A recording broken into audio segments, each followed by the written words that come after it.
Mjomba, kwa sisi tuliosoma Cuba nasema hapo umefeli. Sasa nimefeli kivipi? Kwa hivi, sio vibaya wewe kutimiza majukumu yako, lakini hautakiwi kukubali kila kitu. Hata kama mwanamke unampenda vipi, lazima uwe na misimamo. Sasa mjomba, unajua ni ngumu sana kumkwaza mwanamke unayempenda,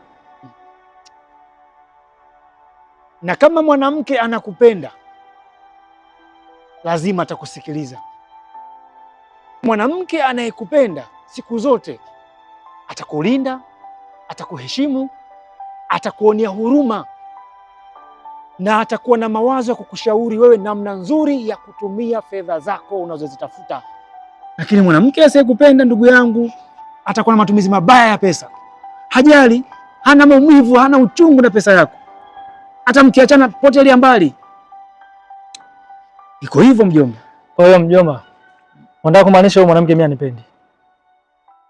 Kwa sababu huyu mwanamke mimi nina miaka naye 4. Tupo kwenye mahusiano mpaka leo. Mimi nikushauri kitu. Katika maisha ya kawaida na maisha ya mahusiano, siku zote simamia ukweli.